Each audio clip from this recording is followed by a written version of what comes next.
Grace Miller had never planned to come home early that Thursday afternoon.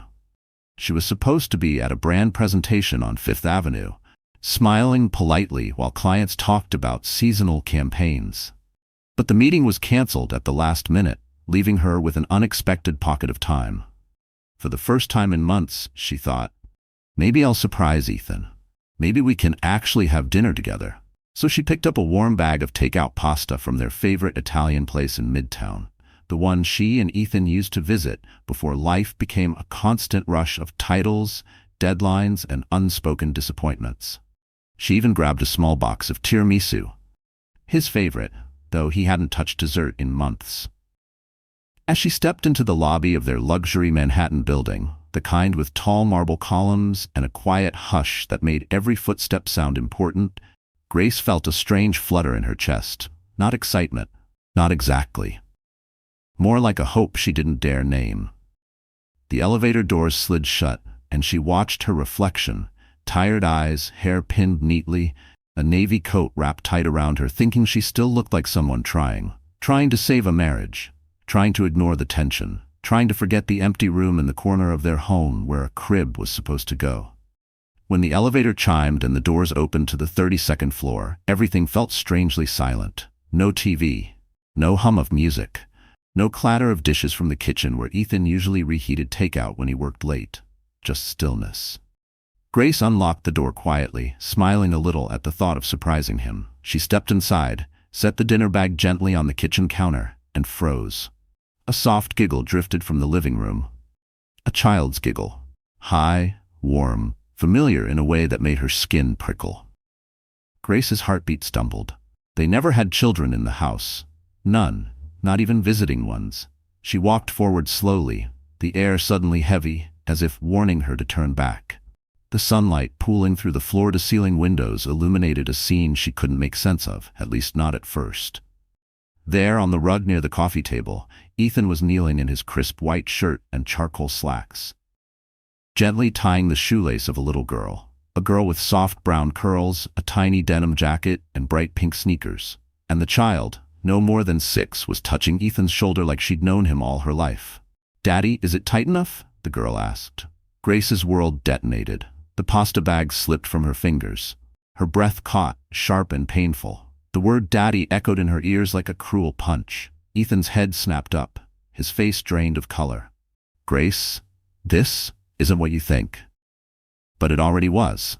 It was exactly what she thought. It was the one truth she had been running from for months. And it was only the beginning. Grace didn't move at first. She stood there in the entryway, her palms cold, her breath shallow, as if her own body refused to process what her eyes had seen. The little girl's voice still rang in her ears, bright, innocent, and devastating. Daddy. It was a word Grace had ached to hear in her home for years, a word she once whispered to herself while holding her belly during the short weeks she was pregnant. Now it pierced her like a blade. Ethan rushed toward her, the panic in his steps loud against the hardwood floor. "Grace, listen. Just let me explain." His voice wavered. Ethan never wavered. He was the man who negotiated million-dollar deals on Park Avenue without blinking. The man who always had an answer, always had control. But now his hands trembled slightly, and that alone told Grace more than his words ever could. Her gaze drifted past him to the little girl now standing halfway behind the sofa, watching with wide, confused eyes. Grace felt her chest tighten, not with anger toward the child, but with a grief so sharp she had to swallow to steady her voice. She knew this wasn't the girl's fault. Children never asked to be part of adult betrayals. "Who is she?" Grace's voice sounded hoarse, thinner than she intended. Ethan hesitated, another sign he was cornered. "Her name is Lily." Grace blinked slowly. Lily, that name. She had seen it before, once flashing across Ethan's phone screen quickly before he snatched it away. Another time on a small handmade bracelet tucked accidentally into Ethan's coat pocket. He had brushed both moments off with a smile and a confident story. She had believed him, because she wanted to believe him, because she needed to believe her husband was still the man she married. Grace's mind spun backward, back to the happier version of herself. She had been 30 when she met Ethan, working as a rising marketing manager for a luxury fashion brand known for her calm leadership and quiet creativity. Her life had been stable, predictable, filled with ambition. Ethan had walked in like a storm, charming, polished, ambitious. A Wall Street man with too much confidence and a smile that felt like sunlight after a long winter. She fell fast. She fell deep. And she fell believing she had found a partner who wanted the same life she did. A home, a family, a child to love. But life had cracked open after the miscarriage. Grace had carried the grief alone. Ethan had buried himself in his job, coming home late, barely speaking, acting like sadness was a weakness he couldn't afford. She had tried therapy. He had tried avoidance. She had curled up in the nursery, touching the crib rail with trembling fingers. He had closed the door and said, "We need to move on." And now he stood in front of her with a daughter she never knew existed. Grace stepped back, her heartbeat echoing in her ears. "How long have you been seeing her?" she asked quietly. Ethan opened his mouth, closed it, then said, "It's complicated," which meant too long to justify. Grace's stomach twisted. The room felt smaller, the walls closing in around her. This wasn't just betrayal. It was a second grief, a deeper one. Because the man she mourned losing was still alive and standing right in front of her. Grace straightened her shoulders, fighting to keep her voice steady. "You lied to me," she whispered, "about everything that mattered." Ethan took a step forward. "Grace, please, just hear me out." She looked at him, her eyes hollow but steady. "I'm listening," she said. But inside her heart, something was already breaking loose.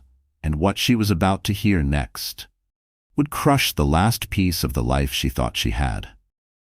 The living room around Grace suddenly felt foreign, as if she were standing inside a stranger's home instead of the place she had spent the last 5 years building. The tall windows overlooking Central Park, once her favorite part of this luxury apartment, now seemed to mock her with their cold, silent view. The late afternoon sunlight slid across the marble floors, highlighting the untouched stack of mail, the perfectly arranged vases, the spotless kitchen counter. Everything looked beautiful, untouched, hollow, just like her marriage. This home had always been more Ethan's reflection than hers. Sleek gray couches he picked out without asking her opinion. A glass coffee table that showed every fingerprint. Shelves lined with investment books he never read but bought, because serious men should display serious taste. Even the abstract painting above the fireplace, something he purchased on a whim during an auction, felt like a symbol of their life. Expensive, impressive, emotionally empty. Grace had tried, in the beginning, to add warmth. A small framed photo of her mother, a wool throw she brought from her childhood home, a plant she named Olive. Slowly, all those pieces disappeared, the photo replaced by a sculpture. The blanket folded away into a closet, the plant dying from lack of sunlight. Ethan never told her to remove anything. He simply outshined her, room by room, until her presence felt temporary in her own home. And now, standing here with Lily's small pink sneakers leaving faint marks on the rug, she felt the truth settle like a heavy stone in her chest. This apartment had never been built for a family with her. It had been a stage, a showroom, a place for Ethan to look successful. She glanced toward the kitchen, where she had spent countless nights cooking meals that grew cold waiting for Ethan to come home. The stainless steel appliances gleamed under the pendant lights, untouched, except when she tried to salvage whatever remained of their closeness. She had imagined this space holding laughter, tiny footsteps, baby bottles warming on the counter. Now the only child who'd ever stepped foot in it wasn't hers. Grace reached toward the counter and noticed Ethan's Mont Blanc pen left beside a stack of papers. Her breath caught. The name printed on top wasn't his. It was Hannah Brooks. Beneath it, a school enrollment form for Lily. Ethan had been filling out paperwork, family paperwork. Right here in the home, Grace kept spotless for a marriage she didn't know was already broken. Her voice broke the stillness. "You brought her here, to our home." Ethan rubbed his forehead, avoiding her eyes. "It wasn't like that. I didn't plan for this to happen today." "Today?" Grace echoed, her voice cracking. "So it happened before?" He didn't answer. He didn't need to. The rug under her feet felt like quicksand. Every memory in this apartment, every dinner party, every anniversary toast, every quiet Sunday morning, felt corrupted. She thought of the nursery down the hallway. The room they once painted a soft cream color while talking about baby names. She had stood in that room the night after her miscarriage, holding the tiny socks she'd bought too early, telling herself she'd try again when she was ready. But Ethan never set foot in that room again. Grace turned her head toward the hallway, and the memory stung so sharply she felt her knees weaken. Their home had always been filled with a silence she tried to interpret as calm. Now she understood it was the silence of secrets. She exhaled shakily and looked back at Ethan. "You built a life inside this home," she whispered, "just not with me." Ethan opened his mouth, but before he could speak, Lily peeked out again with a small, curious voice. "Daddy, are we still going to the park?" Grace's heart cracked. Because the park was their place. And this was only the first betrayal the walls of this apartment had witnessed.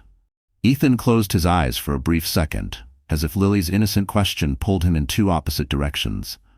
But Grace didn't look at the child. She couldn't. Her gaze stayed locked on Ethan, the man she once believed would rather die than hurt her. Now he looked strangely small in the middle of their luxurious living room, like a fraud exposed under bright lights. "Grace," he murmured, with that smooth voice he used in business meetings, "please don't make this harder than it needs to be." She let out a bitter laugh, sharp and hollow. "I'm making it harder?" He flinched. Just a flicker. But she saw it. That flicker was the real Ethan, the man who hated losing control, who hated being challenged, who hated when people saw past his polished exterior. He straightened his back, adjusted the collar of his shirt, and slowly shifted into the version of himself he always defaulted to. The controlling, self-assured, untouchable Wall Street executive. Ethan Miller, the charming villain who never looked like one. He walked toward her with deliberate steps, lowering his voice to a gentle, reasonable tone. "You know I love you. You know that," he said. "But I was dealing with things I couldn't tell you, things that would have only made your recovery worse." Grace's jaw tightened. "My recovery? You mean my miscarriage?" He paused. "I didn't want you to spiral again." There it was, the subtle cruelty disguised as concern, gaslighting wrapped in silk. Grace stared at him, stunned by how calmly he weaponized her grief. Ethan had always been this way. Articulate, logical, emotionally detached. To the outside world, he was compassionate, but behind closed doors, every uncomfortable truth became a problem Grace wasn't stable enough to handle. Ethan shoved his hands into his pockets, the way he always did before delivering rehearsed speeches. "Lily wasn't supposed to be part of our lives. I thought Hannah handled everything years ago. And yes, I've been seeing her, but not the way you think." Grace's voice trembled with rage. "How should I think? You lied about everything. You hid a whole child from me." "I didn't hide her," he insisted. "I protected you." "You protected yourself." Ethan inhaled sharply, frustration creeping into his expression. "Grace, you're being dramatic." There it was, the old line, the dismissal that had crushed her 1,000 times before. The same phrase he used when she cried after doctor visits, when she tried to talk about her loneliness, when she begged him to go to therapy with her. "You always do this," he said. "You take one emotional moment and twist it into something catastrophic." Her hands curled into fists. "You brought your daughter into our home, the home we were supposed to raise our child in." Ethan looked away, jaw clenched. "I had no choice." Grace stepped forward, her voice shaking. "You always had a choice. You just didn't choose me." For the first time, Ethan's mask slipped. Something cold flickered in his eyes. Irritation, not remorse. A look that silently said she was inconveniencing him, embarrassing him, making his life harder. "You're blowing this out of proportion," he said sharply. "You know how much stress I'm under. The firm is watching everything I do. One wrong move and—" "And what?" Grace cut in. "Your reputation suffers?" He hesitated. And that hesitation told her everything she needed to know. Ethan wasn't worried about her heart or their marriage. He was worried about his image. She suddenly saw it clearly. The calculated smirk he gave clients, the way he controlled conversations, the quiet condescension he used on her every time she asked for honesty. He had never feared hurting her. He feared being exposed. The truth hit her like a blow. Ethan wasn't a man who made a mistake. He was a man who built his life on lies, then expected everyone else to hold them up for him. Grace took a slow step back. "I don't even recognize you." Ethan crossed his arms, his voice low, almost threatening. "Then maybe you never really understood me." Grace swallowed hard, her heart pounding, her voice barely above a whisper. "Oh, I understand you now. And what I'm seeing is terrifying." Grace's chest tightened as Ethan's expression hardened into something colder, something she had never fully seen before. But there was no time to respond, because at that exact moment, the front door keypad chimed again. A soft electronic beep echoed through the apartment. Grace turned. Hannah Brooks walked inside. She didn't knock. She didn't hesitate. She entered with the casual familiarity of someone who had done it many times before. Her coat was unbuttoned, her hair slightly windblown, cheeks flushed from the cold Manhattan air. In her hand was a canvas tote bag printed with Lily's name in glitter letters. The moment she spotted Grace, her steps faltered, but only for a second. "Honey," Hannah said gently to Lily, "grab your jacket. We have to go soon." Grace stared. "Honey." Lily patted over obediently, no sign of surprise. This wasn't an unexpected visit. This wasn't a one-time accident. This was routine. Ethan stiffened. "Hannah, you weren't supposed to come up. I said I'd bring her down." Hannah raised her eyebrows. "The doorman said you two were up here longer than planned. I got worried. She has school tomorrow." Grace's pulse thundered in her ears. Longer than planned. Worried. Doorman. Hannah knew the staff. She knew the building. She knew the routine. And Grace was a stranger in her own home. Hannah shifted awkwardly, finally turning to Grace. I'm sorry," she said, voice soft. "I didn't mean to walk into anything." Grace's throat burned. She managed a whisper. "How long?" Hannah hugged the tote bag tighter. "Grace, I don't want to fight. I don't want to hurt you." "But Ethan said—" "Don't," Grace snapped, her voice finally breaking. "Don't tell me what Ethan said." For the first time, Hannah's expression shifted, guilt mixed with confusion. "He told me you two were separating. I thought you knew." The room went silent.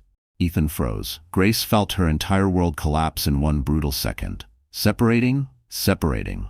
She had cooked for him every night, slept beside him, begged him to try therapy, fought for their marriage while he walked around telling another woman they were ending things.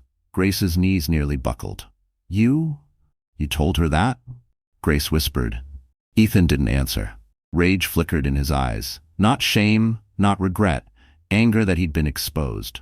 Hannah stepped between them, her voice trembling. "Ethan, what is she talking about? You said she moved out months ago." Grace gasped. "What?" Ethan's jaw tightened. "Hannah, stop." "No," Grace breathed. "Let her talk."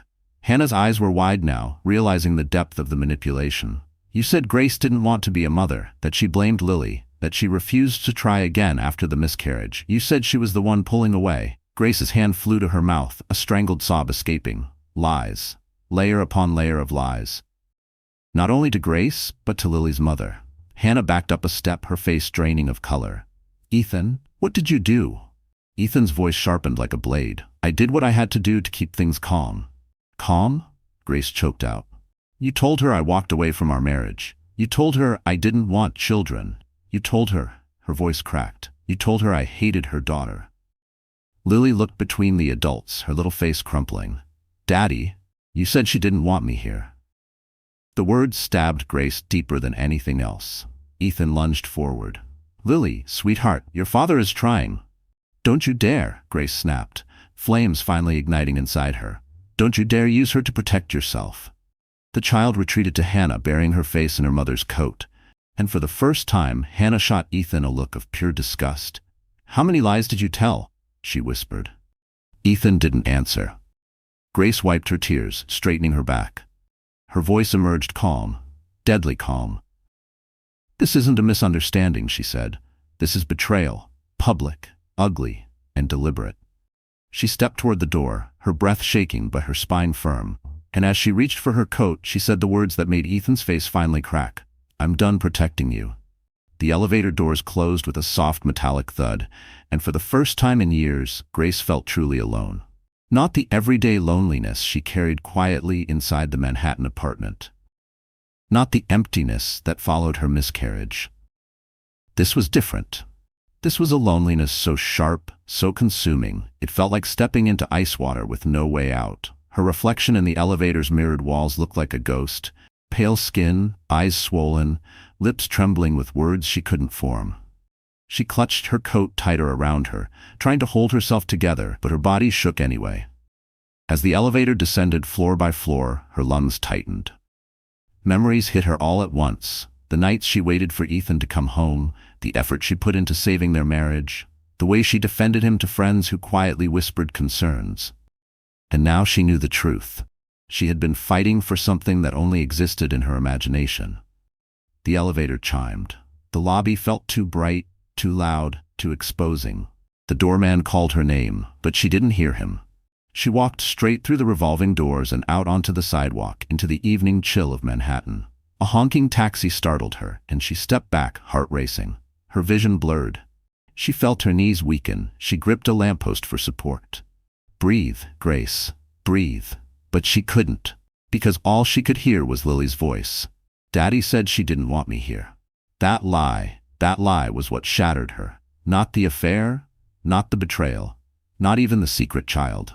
It was the cruelty, the way Ethan had used her grief as a weapon, the way he had painted her as cold, as broken, as a woman incapable of love.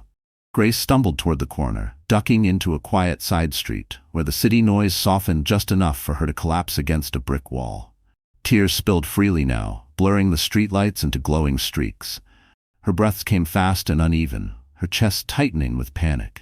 She covered her mouth, muffling the sobs. Years of holding it together, years of swallowing pain, years of being the calm, patient, loyal wife, finally erupted. It wasn't just heartbreak. It was humiliation. It was mourning the life she thought she had. It was realizing she had loved a man who never once protected her heart. A man who saw her pain as an inconvenience.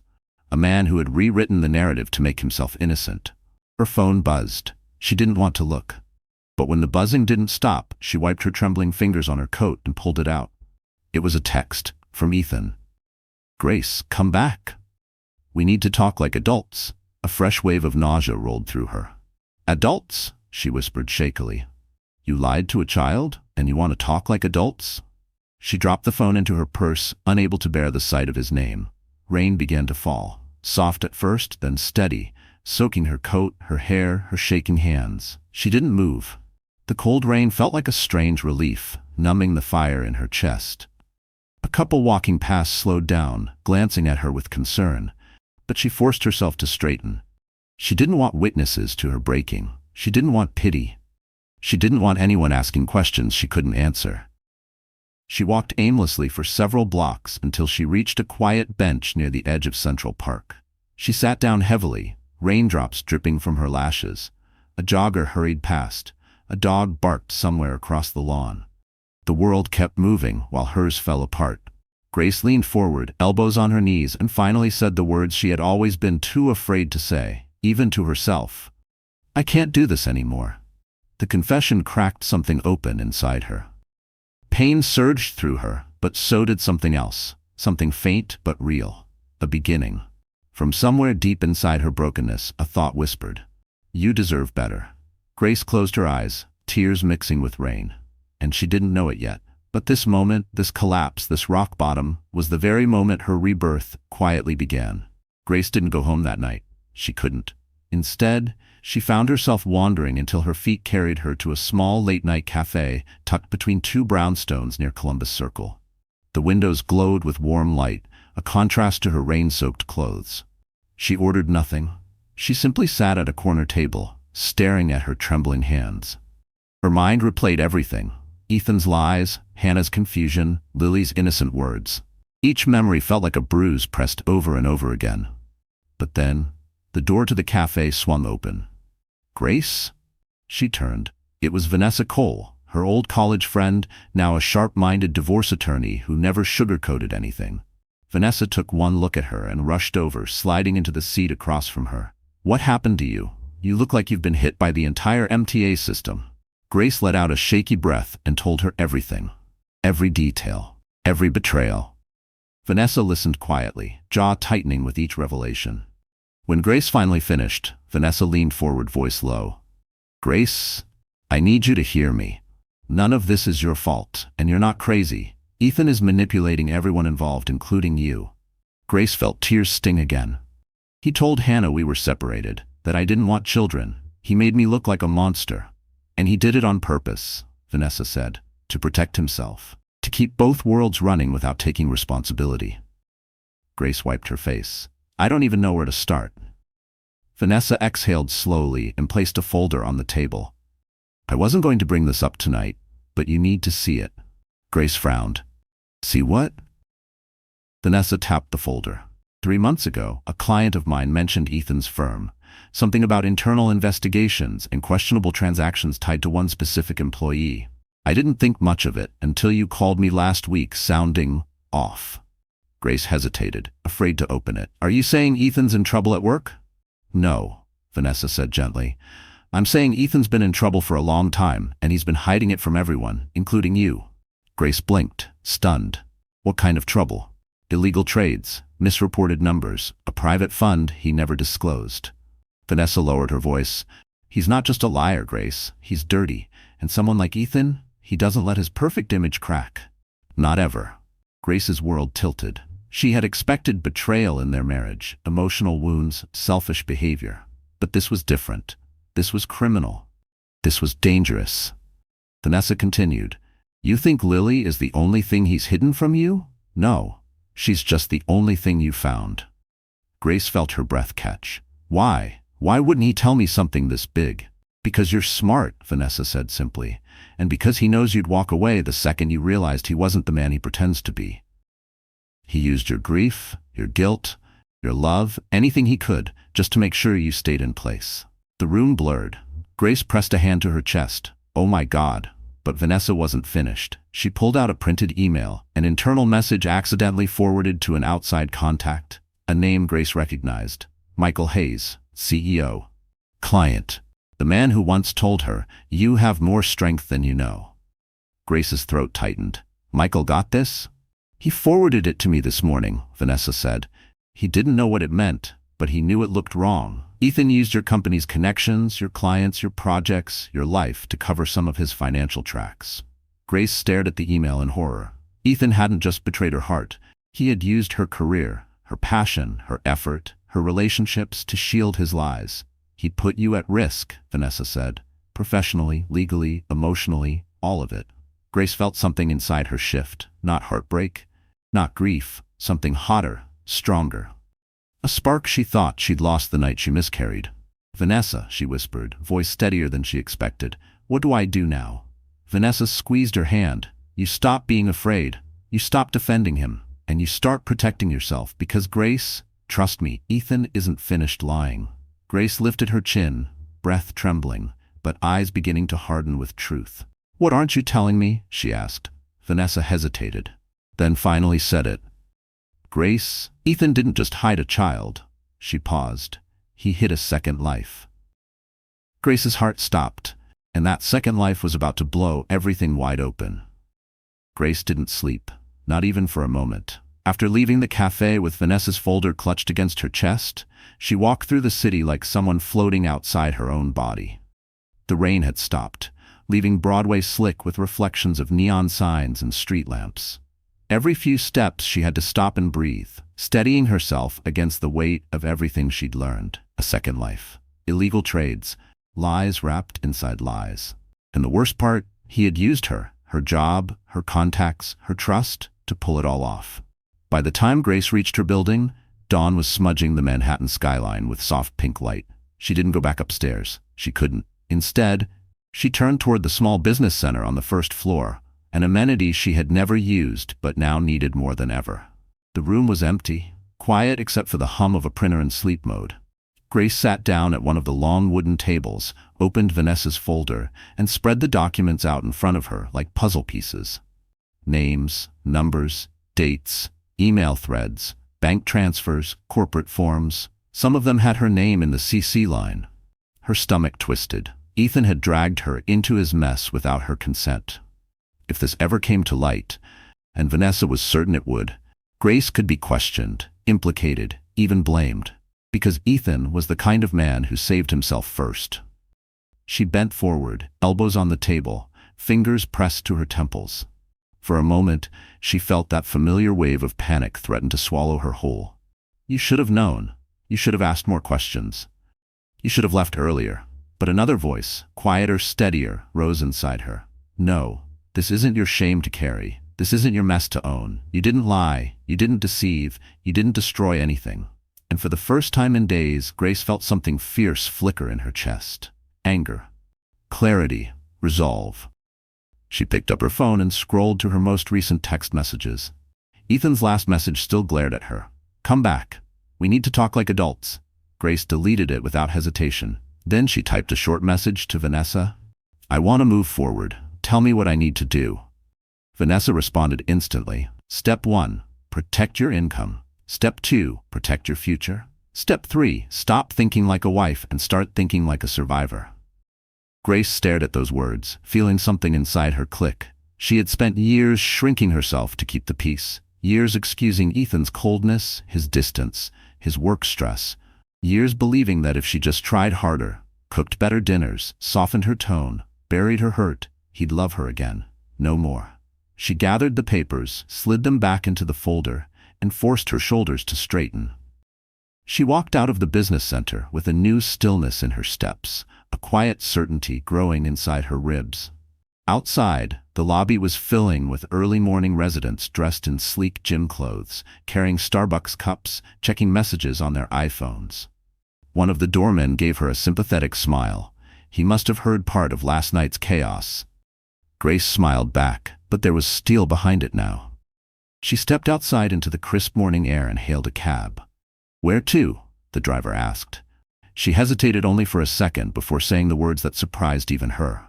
"Take me to Soho, 112 Mercer Street, Michael Hayes' agency," because she suddenly understood something vital. If Ethan had dragged her reputation through the mud, Grace needed to rebuild somewhere else. Somewhere safe. Somewhere powerful. Somewhere that belonged to her. As the cab merged into traffic, Grace looked out at the glowing skyline, her pulse steadying with each passing block. She wasn't healed. She wasn't whole. She wasn't even close. But she was no longer drowning. She was waking up. And the version of Grace that was about to rise was nothing like the woman Ethan thought he could break. The cab rolled down Mercer Street, sunlight catching the glass storefronts of designer boutiques and creative studios. Soho had always intimidated Grace. Too stylish, too bold, too full of people who knew exactly who they were. But today, as she stepped out of the cab onto the cobblestone sidewalk, she felt something she hadn't felt in months.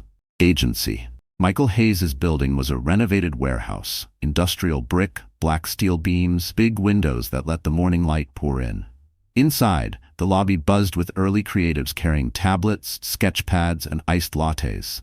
The air smelled like espresso and ambition. Grace felt painfully out of place in her rain-damp coat and tired eyes, but she walked toward the elevator anyway. Michael greeted her in the open concept office, his expression shifting instantly from professional to genuinely concerned. "Grace, you okay? You look..."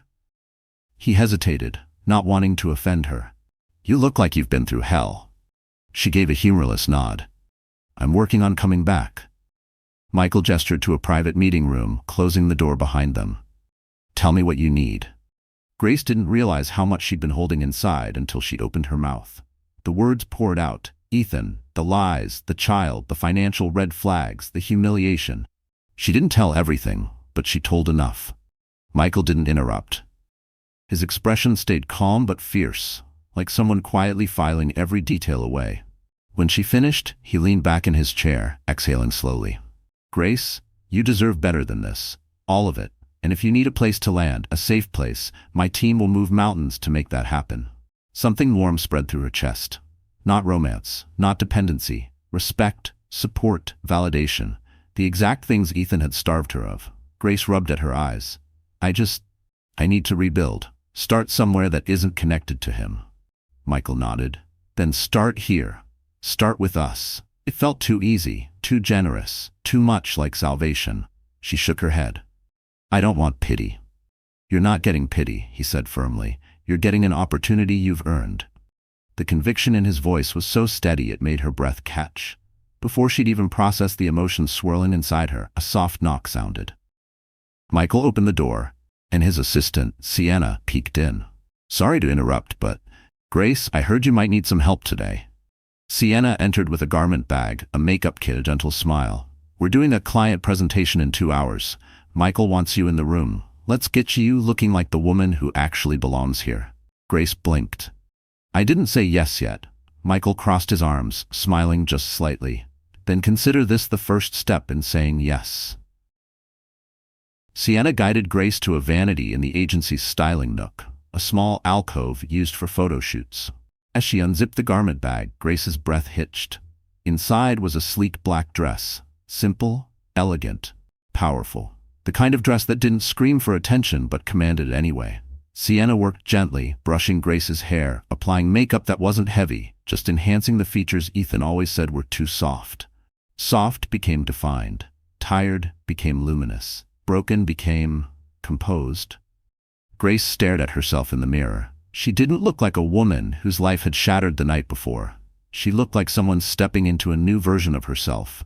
Someone rising. Someone reclaiming something she had lost long ago, herself. She stood taller. Her breath deepened. Her shoulders squared. And for the first time since the betrayal, she felt a shift inside, like a door unlocking. This wasn't just a makeover. It was the beginning of her transformation. As she walked back to the meeting room, dress flowing around her, heels tapping confidently on the polished concrete, Michael looked up and froze for half a second, just long enough for her to realize something important. He saw her. Really saw her. And not as Ethan's wife, as Grace, the woman she had always been, but never allowed to shine. And this new Grace was about to unleash a storm Ethan never saw coming. Grace had never walked into a boardroom feeling powerful before. But the moment she stepped into Michael's glass-walled conference room overlooking the Soho skyline, something inside her aligned. The polished concrete floors, the hum of conversation, the rows of laptops and tablets glowing under the morning light. This was a space built for voices that mattered. And today, hers finally did. Michael stood at the front, flipping through slides for a luxury client presentation. Executives from a well-known jewelry brand filled the room, their designer coats draped over chairs, their attention sharp. Grace took a seat near the front, an unspoken message that she belonged there. As the meeting began, Michael introduced her with a confidence she had never heard directed at her before. "This is Grace Miller," he said. "She's joining our strategy team, and she's one of the sharpest marketing minds in Manhattan. You'll be seeing a lot of her." The room nodded in approval. Grace felt her heart lift, not from flattery but from recognition.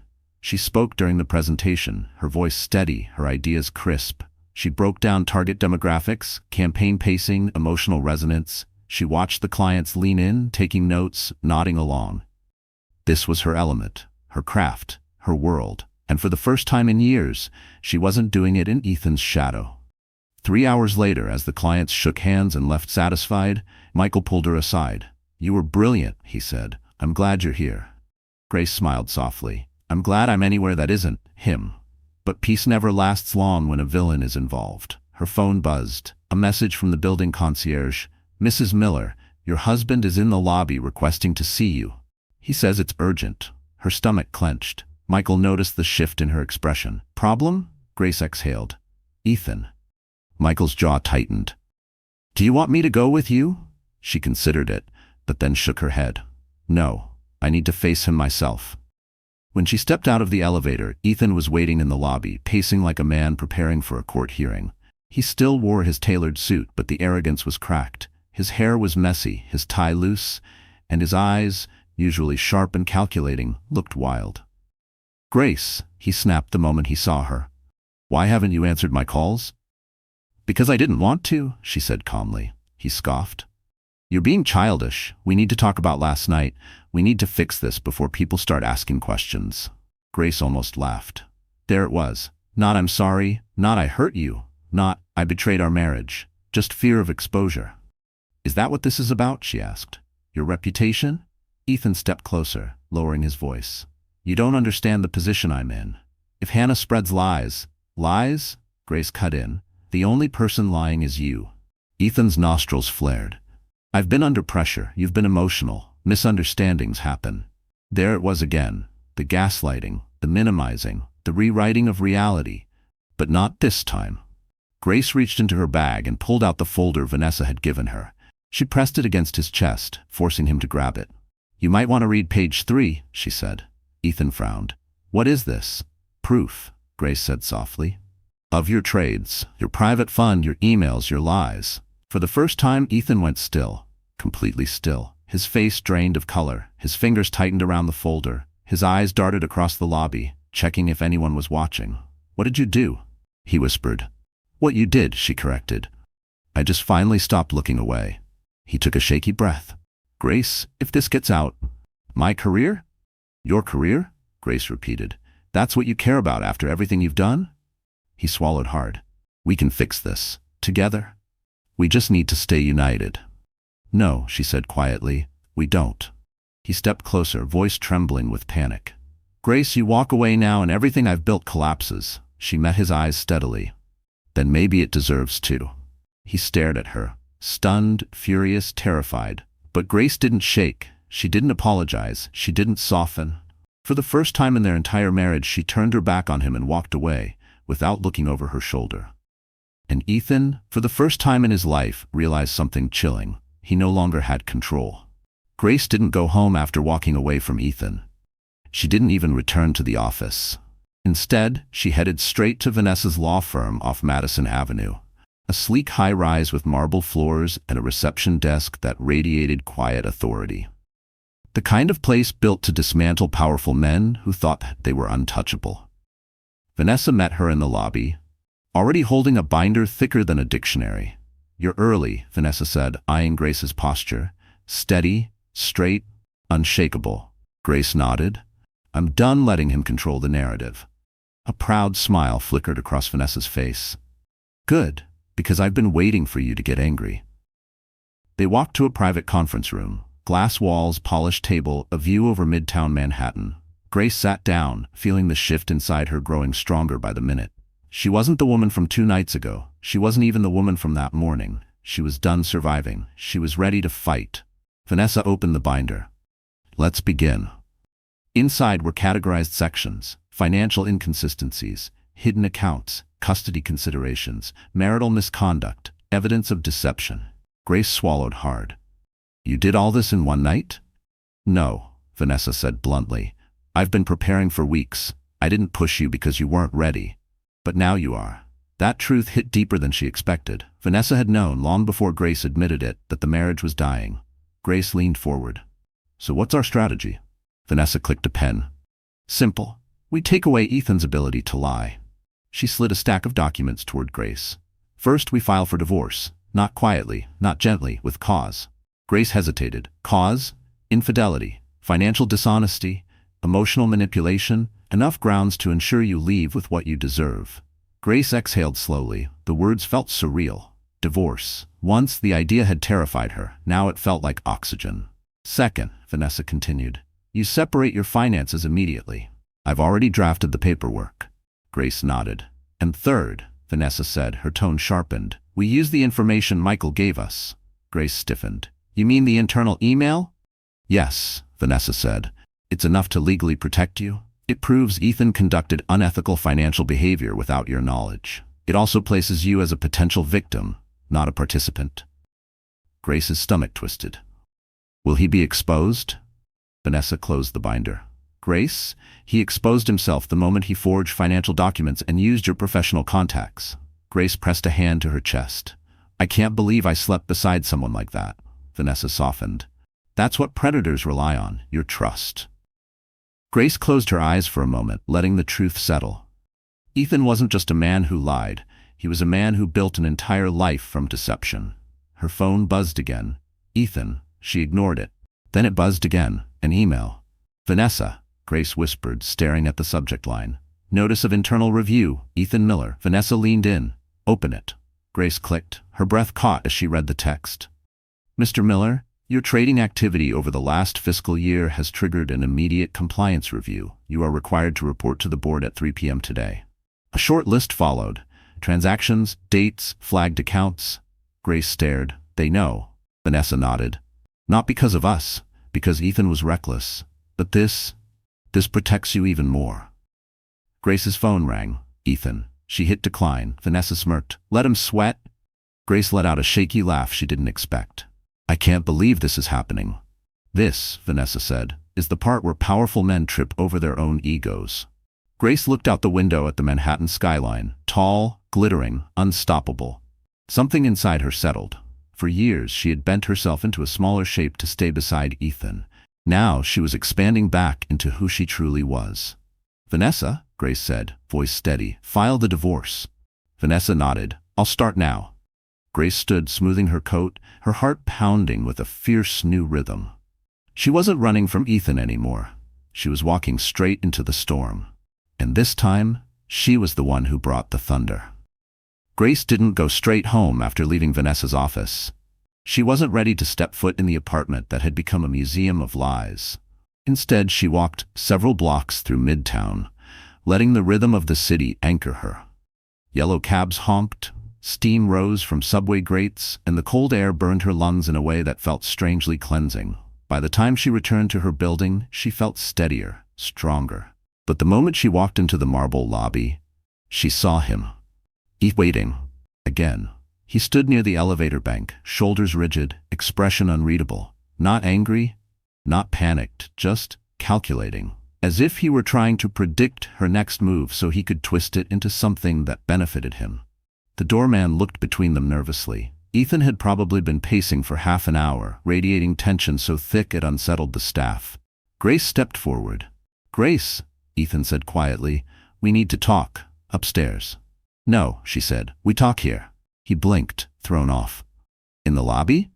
"Yes," she said evenly, "where you can't lie, or yell, or twist things." His jaw tightened. "You're being dramatic." Grace inhaled sharply through her nose. "Say that word one more time, Ethan, and this conversation ends." He shut his mouth. "Good." She crossed her arms. "You got an email today." His eyes flickered. "I don't know what you're talking about." "Don't," she said. "The board is investigating you. They know about the trades, the inconsistencies, the private fund you hid." Ethan's face went white.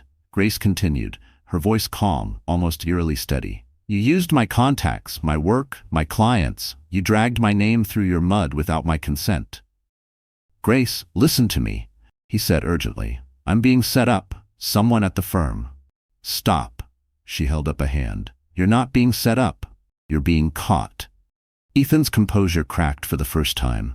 He ran a hand through his hair, pacing like a trapped animal. "You don't understand how much is at stake." "I understand perfectly," she said. "What I don't understand is how you ever convinced yourself that dragging me into your corruption was acceptable." He froze mid-step, turning to her. "I did it to protect us." "No," she said. "You did it because you thought I wouldn't notice." He stepped closer. "Too close. We can fix this. The board respects me. If you stand by me." Grace let out a dry, humorless laugh. "Is that why you told Hannah we were separated? Is that how you protect me? By humiliating me behind my back?" Ethan's expression fractured. First defensiveness, then anger, then something that looked like desperation. "You don't get it," he snapped. "If you leave now, if you file for divorce, the firm will assume it's connected to the investigation." "It is connected," Grace said sharply. "I'm leaving because of who you are." He grabbed her wrist. The movement was fast, too fast. The doorman gasped. Grace stiffened, her spine locking. "Let go," she said quietly. Ethan didn't. "You're my wife," he hissed under his breath. "You don't get to destroy me." Grace stared at him, really stared, until she saw past every charming mask he'd worn. The man she once loved wasn't standing in front of her. A stranger was. She slowly pried his fingers off her wrist one by one. "I'm not destroying you," she whispered. "I'm just stepping out of the way while you destroy yourself." Ethan's breath faltered. He watched, helpless, as she stepped back. "You'll regret this," he said, voice trembling with fury. "You're nothing without me." Grace's lips parted. Then she said something she never imagined she'd have the courage to say. "No, Ethan. I was nothing with you." The elevator dinged. The doors opened. Grace stepped inside without another word, and the last thing she saw before the doors slid shut was Ethan's face finally cracking under the weight of losing the one person he never expected to lose. The elevator ride to the 32nd floor felt different this time. Quiet, steady, strangely final. Grace didn't tremble. She didn't cry. She didn't rehearse conversations in her head the way she used to. She simply stood tall, watching her reflection in the metal doors as the floors ticked upward. Her eyes were tired, yes, but they were sharper now. Alive in a way she hadn't seen since before her miscarriage. When the doors opened, the hallway felt colder than she remembered, unwelcoming. As if the apartment already knew she didn't belong there anymore. Grace pulled out her keys, hesitated for a beat, then pushed the door open. The silence inside was deafening. This was the same place where she cooked every meal Ethan never came home for. The same place where she waited nights on the sofa, watching the city lights fade while telling herself he must have been stuck at work. The same place she sat alone after losing the baby, wishing he would hold her, comfort her, tell her she wasn't alone. But now, standing in the living room, Grace didn't feel sorrow. She felt done. She walked to the closet in the master bedroom and pulled out 2 suitcases, the same ones they used on their anniversary trip 2 years ago, when she still believed he loved her. She unzipped them slowly, like she was opening the last chapter of a story she no longer wanted to read. The first thing she packed were her clothes. Not because they mattered most, but because they were easiest. Sweaters, blouses, jeans. Her hands moved automatically, almost detached. But then she reached the second shelf. There, tucked between 2 folded scarves, was the small white onesie she had bought the week she found out she was pregnant. Soft cotton, tiny sleeves, a little teddy bear stitched on the front. She froze. Her breath hitched. Her throat burned. She sat on the edge of the bed and held the onesie against her chest. The memory washed over her. Standing in the store, touching every little outfit, wondering if she was having a boy or a girl, imagining the nursery filled with soft whites and warm light. And then, Ethan's voice in her memory. Cold, practical. Let's wait until after the first trimester. No need to get emotional. The words stung even now. Grace closed her eyes and let a few tears fall. But this time, the tears weren't for Ethan. They weren't even for the marriage. They were for her. For the woman who tried so hard. For the mother she never got to become. For the dreams she had buried alone. She folded the onesie gently and placed it in the suitcase. Next, she packed her books, Women Who Run with the Wolves, Atomic Habits, her old journals. Things Ethan once teased her for reading because self-help is for people who don't have control. She placed each book with care, reclaiming every piece of herself he had belittled. When she reached the dresser drawer, she found Ethan's wedding gift, a silver bracelet with a tiny engraved plate. My always. She stared at it for a long moment before placing it in the trash bin without hesitation. Then came the photographs. One by one, she removed each picture frame from the shelf. Smiling photos at dinners, vacations, charity galas.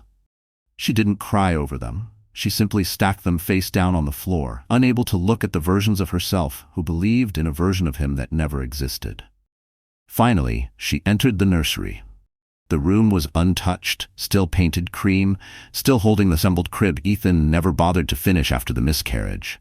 Grace placed a hand on the railing, feeling the cold metal against her palm. This room had held more silence than hope. Not anymore. She opened the closet, took out the baby blanket she once bought in a moment of hope, and folded it neatly. It didn't belong in this apartment. It belonged with her, wherever she went next. When everything was packed, Grace zipped the suitcases, grabbed her purse, and took one last walk through the apartment. Not to save her memories, she didn't want them, but to make sure she hadn't left any part of herself behind. She reached the door, turned off the lights, and stepped into the hall. And for the first time since this nightmare began, she felt the air lighten. She wasn't running. She was leaving, walking away from the ruins of a life built on lies. And as the elevator doors closed behind her, Grace whispered to herself, "Never again." Grace hauled the 2 suitcases through the lobby, each wheel thudding softly against the marble floor. The doorman Antonio straightened the moment he saw her. His brow creased, not in judgment but in concern. "Mrs. Miller, do you need a hand?" Grace paused. No one had called her Mrs. Miller today. The name felt foreign now, like it belonged to someone else entirely. Someone naive, someone trusting, someone who didn't exist anymore. "No," she said gently, "I've got it." And she meant it. Antonio nodded respectfully and opened the glass door. A gust of cold Manhattan air hit her face, clearing the last traces of old pain that clung to her like dust.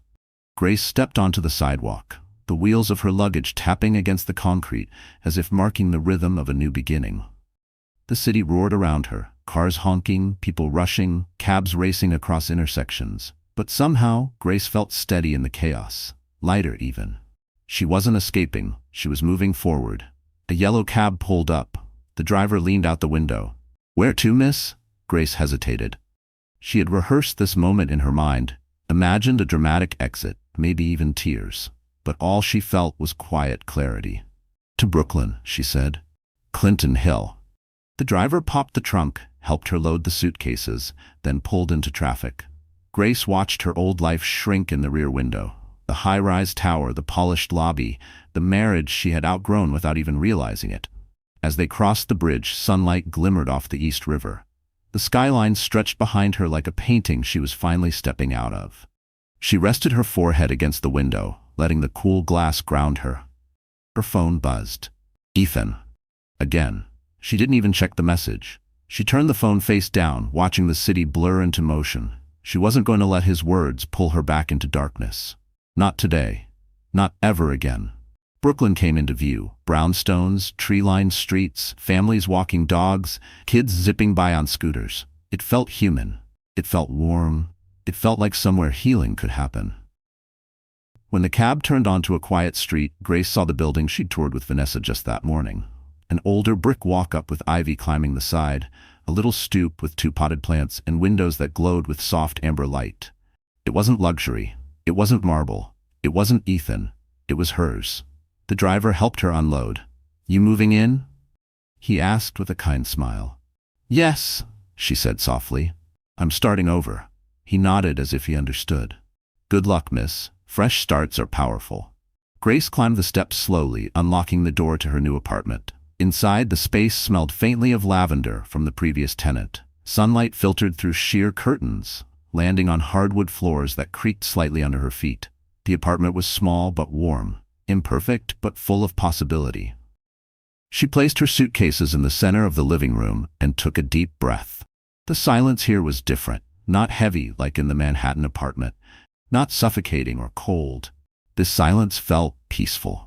She walked to the window and looked out at the neighborhood below. Couples chatting on stoops, a woman watering plants on her balcony, a man walking a golden retriever. Normal life. Real life. A life she could build without lies. She sat on the floor, legs crossed, eyes closing for a long moment as she let the truth settle inside her. She had left him. She had survived. And she had chosen herself. A knock sounded suddenly at the door. Grace startled, heart thudding, half expecting Ethan, half expecting a confrontation she wasn't ready for. But when she opened the door, relief flooded her. It was Vanessa, holding 2 steaming cups of Starbucks coffee and a grocery bag full of snacks. "I figured you might need fuel for phase 2. Vanessa said, stepping inside with no hesitation. Grace let out a shaky laugh. "Phase 2? Rebuilding," Vanessa replied. "And trust me, this is the fun part." Grace didn't argue, didn't overthink, didn't apologize. She simply stepped aside, letting her friend in. Because for the first time in a long time, she wasn't alone. The new apartment felt too quiet after Vanessa left. Grace stood in the center of the living room, staring at the half-open suitcases and the groceries Vanessa had dropped on the counter. A single lamp lit the room, casting warm, golden light over the hardwood floors. It felt nothing like the cold, echoing luxury of the Manhattan penthouse. This silence wasn't empty. It was gentle, like the first deep breath after coming up from underwater. Grace changed into soft pajamas, tied her hair in a loose bun, and padded barefoot into the kitchen. She heated a can of tomato soup. Simple, comforting, the kind of dinner Ethan would have scoffed at because it wasn't nutritionally balanced or worth the carbs.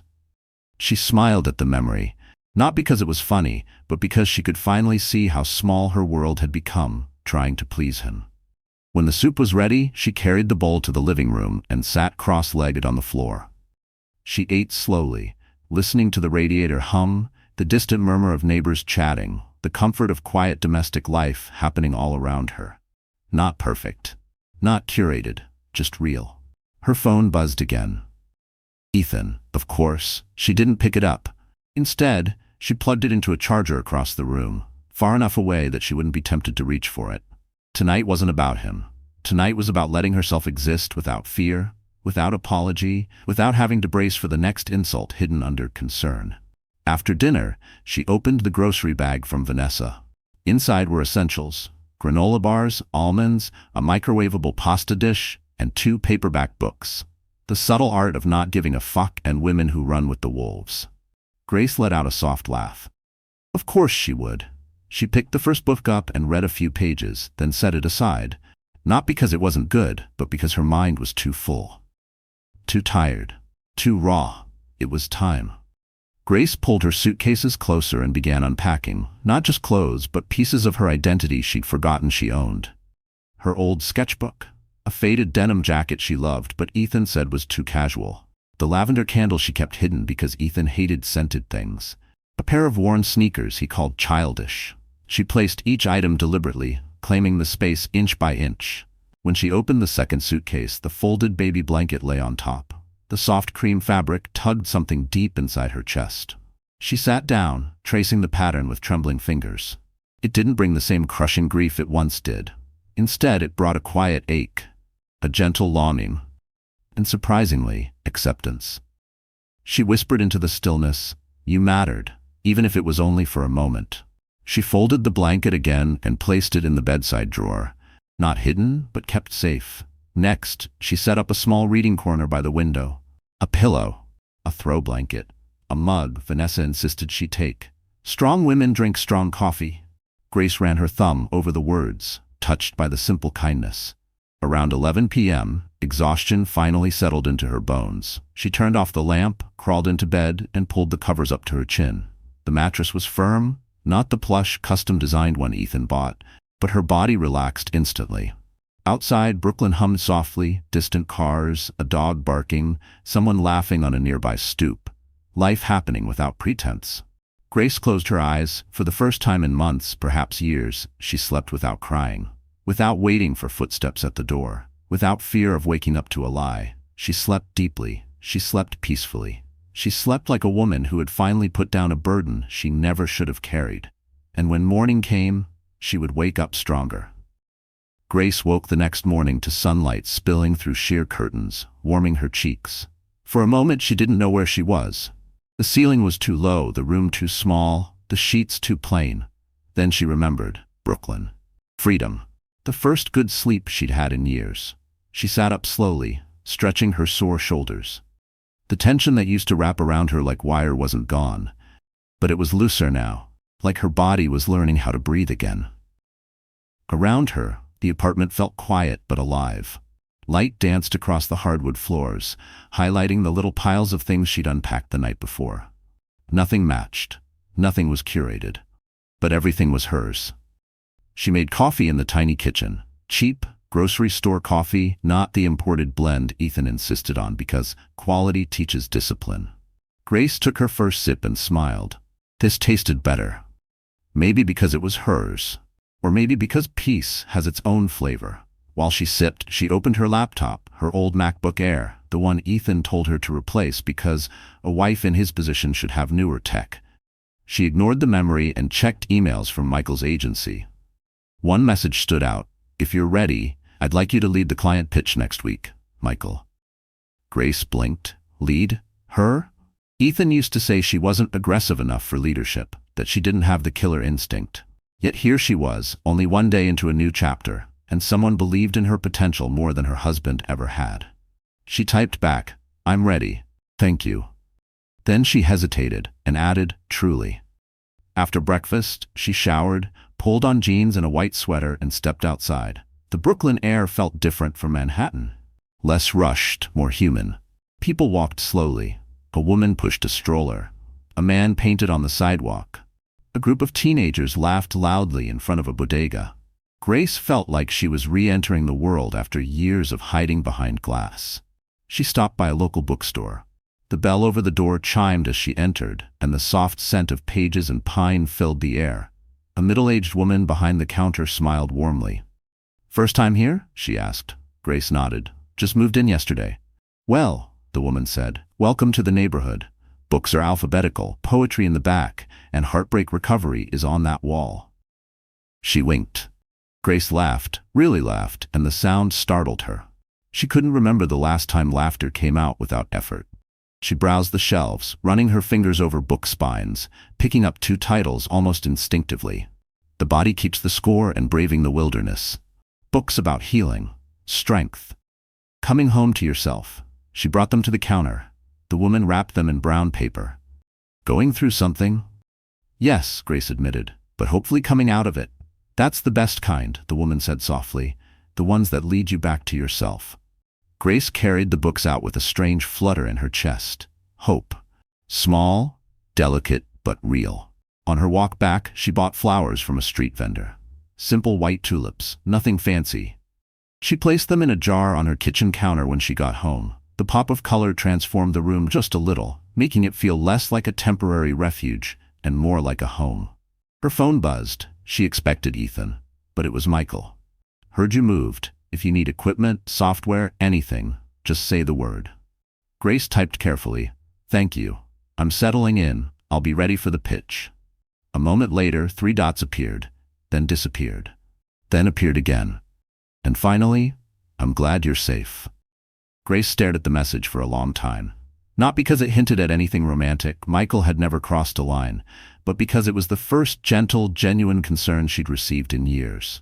She placed the phone down and exhaled slowly. This moment, this apartment, this morning, felt like the slow beginning of rebuilding the woman she used to be. Not the perfect wife, not the quiet supporter, not the shadow of a powerful man. Grace. Just Grace, a woman with her own voice, her own future, her own life, and she wasn't going back, not ever again. Grace was walking home from the grocery store when her phone buzzed, 3 times in rapid succession. She hesitated before checking it, bracing herself for the name she dreaded seeing. It wasn't Ethan. It was Vanessa. Call me ASAP. Things are moving faster than expected. Grace's pulse kicked up. She paid for her groceries quickly and walked back toward her apartment building, heart thudding. The moment she stepped inside, she called Vanessa. Tell me, she said. Vanessa exhaled sharply. You remember the internal review Ethan's firm launched? It just escalated. The Securities and Exchange Commission is now involved. Grace stopped in the middle of the hallway. The SEC? That's federal. Yes, Vanessa said, and they're looking at him hard. Grace sat down on the bottom step of the stairwell, groceries forgotten beside her. How bad is it? It's bad, Vanessa admitted. The compliance officer you met during the gala last winter, she filed a whistleblower report months ago. Ethan has no idea who it is. He thinks he's been managing the narrative, but in reality, he's drowning. Grace closed her eyes. A part of her, an old part, felt a pang of guilt. But the newer, stronger part remembered every lie, every manipulation, every moment he used her grief to shield his secrets. What does this mean for me? She asked. It means you're safer than we thought, Vanessa said. The more they investigate him, the clearer it becomes that you weren't involved. Grace let out a breath she hadn't realized she'd been holding. But, Vanessa continued, this is also when men like Ethan become the most unpredictable. He's losing control. And when men like him feel cornered, they get desperate. Grace swallowed. What did he do now? Vanessa hesitated. A bad sign. He called my office, she said. Grace's stomach twisted. What did he say? That you were mentally unstable, Vanessa replied. That your emotional episodes were making reconciliation impossible. That you're acting erratically since the miscarriage. Grace's hands shook with fury. He told you that? The one person he knows is representing me? Yes, Vanessa said dryly. He said it so calmly that my partner thought he was reading from a script. Grace pressed her palm to her forehead. He's setting up a narrative. If things go public, he wants people to think I'm irrational. He's panicking, Vanessa said.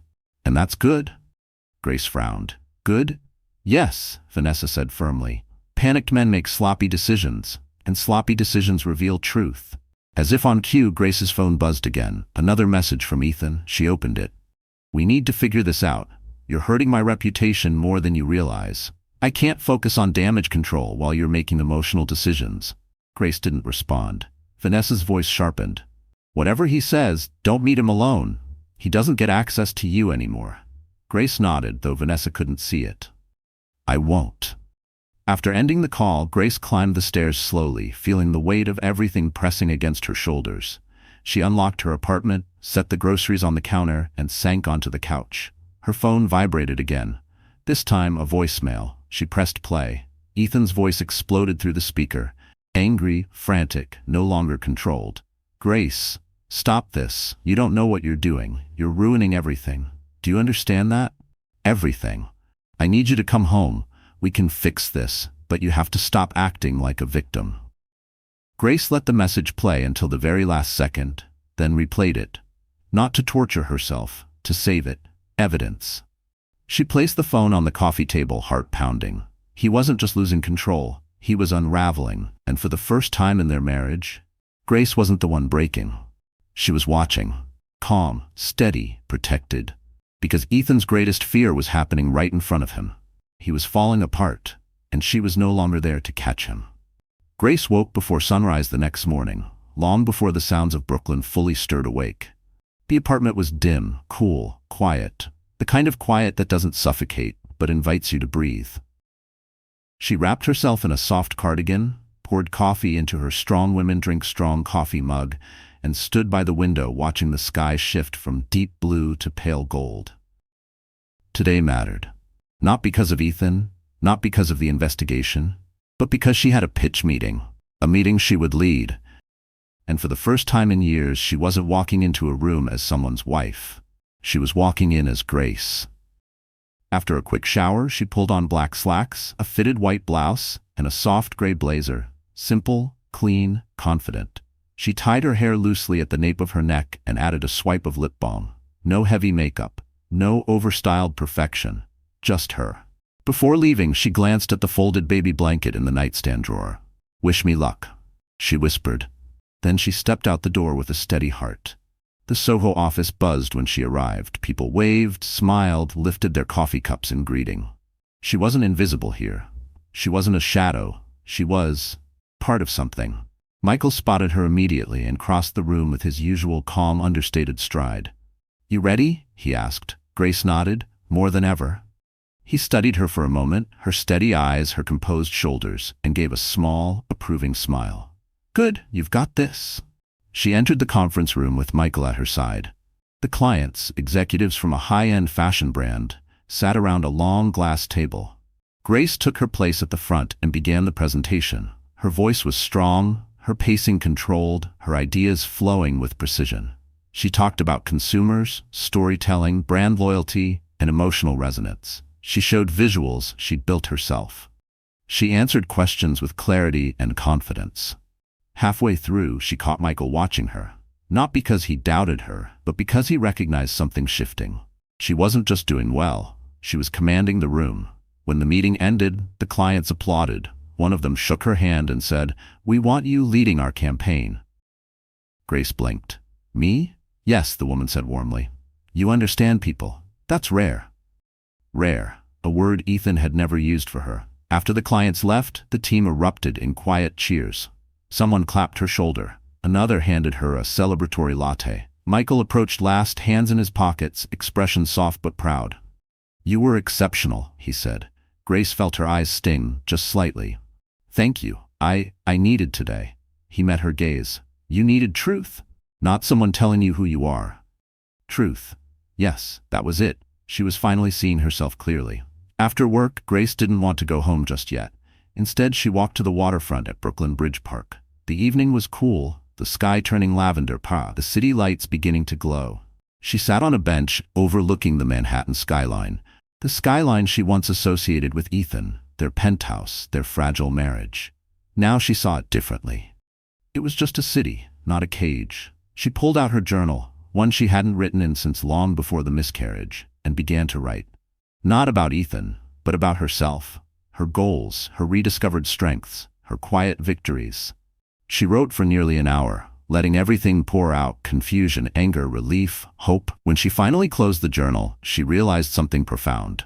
She didn't miss her old life. Not a single piece of it. She liked who she was becoming, a woman wielding from truth, a woman choosing her path, a woman no longer defined by someone else's shadow. Her phone buzzed, a message from an unknown number. "Grace, it's urgent. I need to see you, Hannah." Grace stared at the screen, heart quickening. Hannah. The woman who had been part of Ethan's lies. The mother of Lily? It's the one person whose truth might expose something even deeper. Grace exhaled, steadying herself. Because she knew, deep down, This message was about to change everything. The cafe Hannah chose was small, dimly lit, and tucked between a vintage record shop and a laundromat in Fort Greene. Grace arrived early, her nerves prickling beneath her skin. She didn't know why Hannah wanted to meet or why her message sounded urgent, but she could feel in her bones that this wasn't a social visit. When Hannah walked through the door, she looked exhausted. Not the kind of tired sleep fixes, the deep, haunted exhaustion of someone carrying too many secrets. "Grace," she said softly. "Hannah." They stood there for a moment, two women bound by the same man's lies, unsure how to begin. Finally, they sat in a corner booth. Hannah's hands trembled slightly as she wrapped them around a cup of tea. Grace broke the silence first. "Is Lily okay?" Hannah nodded quickly. "Yes, she's fine. She's with my sister tonight." Relief loosened something in Grace's chest. "Then why did you want to see me?"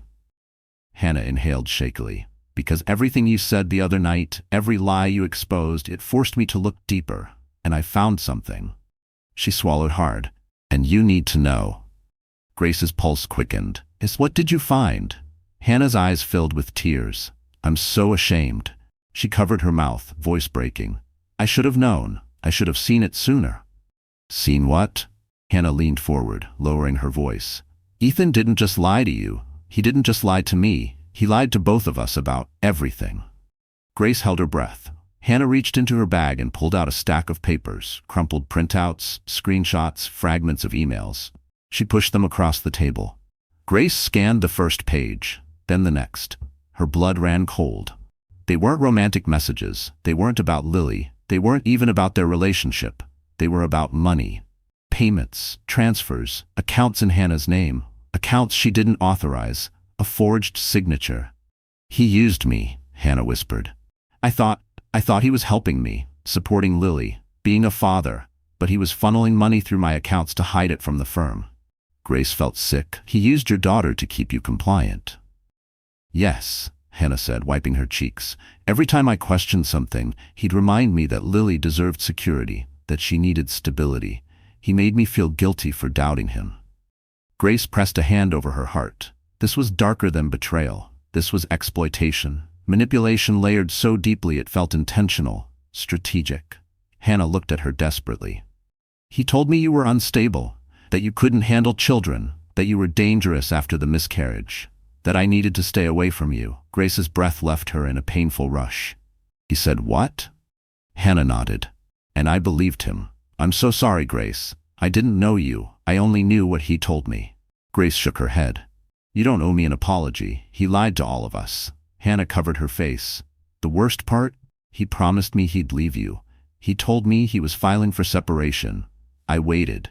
For years, I kept waiting because he always had a reason. Timing, money, your health, something." Grace's throat tightened. "He promised me we'd start trying for a baby again. He told me we were healing, that we were rebuilding." They stared at each other, horror dawning at the same time. "He used us both," Grace said softly. Hannah nodded. "And now the SEC called me." Grace froze. "What?" "They said my accounts are under review," Hannah said. "They want to meet with me." "Grace, I have a child. I can't be dragged into this." Grace's instincts sharpened. "You didn't do anything wrong. You're a witness, not a suspect." Hannah grabbed her hand across the table. "I need you. I need your lawyer. I need your help, because Ethan will throw me under the bus the moment he realizes they're looking at me." Grace nodded. "We'll protect you. And we'll protect Lily." Tears streamed down Hannah's face. Relief, fear, shame, all mixing together. "Thank you," she whispered. "He made me think we were enemies." Grace squeezed her hand. "We're not. We were never enemies. We were victims of the same man."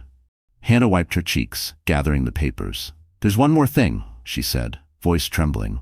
"And it's the worst part." Grace leaned in. Hannah whispered, "Ethan told me there might be someone else." The cafe went silent. Grace's heart thudded painfully. Someone else. A third life, a third lie, a third woman. Hannah nodded slowly. "He wasn't just living two lives, Grace. He was living three." Grace's entire world tilted. Because this wasn't just betrayal anymore. This was a predator finally being revealed. Grace didn't sleep that night. Not out of fear, out of clarity. For the first time, she saw the full picture.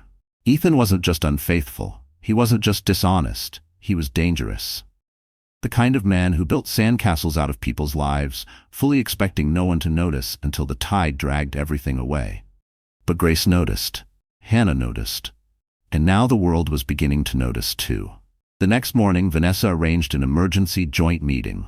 Grace, Hannah, and the SEC investigator. They met in a quiet government office overlooking Lower Manhattan, the kind of room where careers rose and fell with a single sentence. Hannah sat beside Grace, still shaky but determined. Vanessa, confident as always, placed 3 folders on the table like she was laying down winning cards. The investigator began, "We appreciate you both coming. Your cooperation will significantly impact the case." Grace glanced at Hannah. Hannah nodded. Grace spoke first. Calm. Clear. "We're here to tell the truth. All of it." And they did. They outlined Ethan's lies, the forged accounts, the emotional manipulation, the financial funneling, and the secrets that intertwined their lives without their knowledge. Each detail was another crack splintering Ethan's carefully crafted image. The investigator listened intently, sometimes surprised, sometimes grim. Finally, he said, "Your testimonies align with the evidence we've gathered and with the testimony of another woman who came forward this morning." Grace's spine straightened. "Another?" "His former coworker," the investigator said softly. "She confirmed a romantic relationship and financial involvement." Hannah covered her mouth. Grace didn't move. 3 lives. 3 women. One man who thought he could play God. After the meeting ended, the investigator stood and shook their hands. "You both may have saved yourselves, and many others, from further harm." As they walked out of the building, sunlight hit Grace's face. She inhaled deeply, letting the cold air fill her lungs. Something inside her shifted. This was justice beginning. Hours later, Vanessa finalized the divorce filing. Aggressive, airtight, leaving Ethan 0 room to twist the narrative. Grace signed the papers with steady hands. "It's done," Vanessa said. "He'll receive notice within the hour." Grace nodded. She felt no sadness, no guilt, only release. That evening, as she left the courthouse, she found Michael waiting outside the steps. He wasn't holding flowers or gifts, just a warm coat draped over one arm. "You forgot this," he said, placing it gently around her shoulders. Grace blinked. "You didn't have to come." "I know," he said. "I wanted to." They walked slowly down the courthouse steps, the late winter air crisp around them. Michael didn't pry, didn't ask for details. He simply walked beside her like steady ground after a long storm. At the bottom of the steps he paused. "Grace, I hope you know how strong you've been through this." She shook her head slightly. "I didn't feel strong." "That's the thing about strength," he said softly. "You don't feel it until after you've survived." Their eyes met. Warmth flickered. Gentle, unforced, honest. Not love yet, not romance, but possibility. And for the first time, Grace didn't feel afraid of possibility. She felt ready for it. Later that night, sitting on her Brooklyn stoop with a cup of tea, she got the final email. "Mr. Miller has been suspended pending full investigation. Criminal proceedings to follow." Grace stared at the screen for a long moment. Then she smiled. Not because she wanted revenge, though justice felt right. Not because he was punished, though consequences were deserved. But because she had walked through hell carrying nothing but truth, and she had come out clean, light, whole, free. She wrapped her cardigan tighter around herself, feeling the calm hum of Brooklyn life around her. Tomorrow would be new. Tomorrow would be hers. And somewhere inside she knew. The love she deserved, the life she deserved was already on its way. And just like that, our story comes to a close. But hey, if you're still here with me right now, listening until the very last word, then something in this journey touched your heart in its own quiet way. So let's sit with that for a moment, you and I. Like 2 friends talking late at night. Grace's story reminds us of something Marcus Aurelius once wrote. "You have power over your mind, not outside events." She couldn't control Ethan. She couldn't change the betrayal. But she reclaimed her power the moment she chose truth over fear. Life will give us people who break us, but it will also give us the strength to rebuild. Healing isn't loud. It's choosing yourself again and again, even on the days you feel small. It's remembering that self-worth doesn't come from being loved by someone else. It comes from finally loving yourself. If Grace's journey stirred something in you, hope, courage, a spark of strength, then don't let it fade. Share this story with someone who needs it. Like the video, subscribe to the channel, and stay with us. Because here, we heal together. Here, your heart matters.